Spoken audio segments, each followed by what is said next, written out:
My name is Camille. I was invited to go to a reading that Teresa Caputo was going to be at, and I said, definitely. See, I want to start with somebody else, but they're not letting me. She came towards me, and under my breath, I went, oh, I don't know if that came through or if I said it really good, but that's what I said. Did somebody lose the son? It's my son, yeah. I guess I was hoping that he was gonna talk to me. My son had leukemia, and when my son passed away, I felt like I had just died. The one thing I wanted in life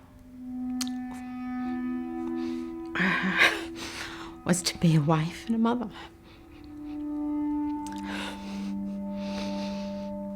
I never think I'm gonna cry, but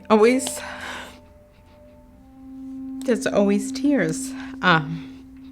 Even if I'm driving to work, I find like all of a sudden if I hear a song or get emotional, the tears just come rolling down my face. There's somebody else that she'd like to connect with, and he stepped aside. Do you understand that? My husband? Mm-hmm. While my son was sick, my husband and I argued a lot. And my son did not want us to argue anymore.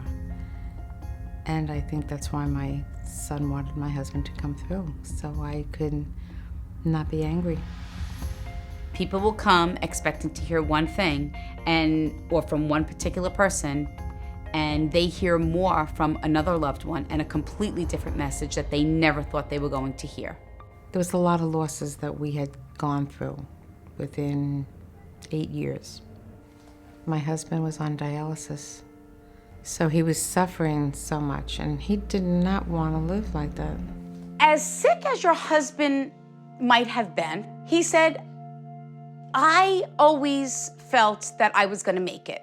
He says, but then I got to a point where I just knew that no matter what I did, nothing was making me feel better.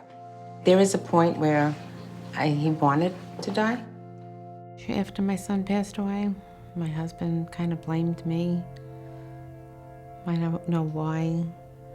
He said I was a perfectionist and I would yell at my son about doing homework.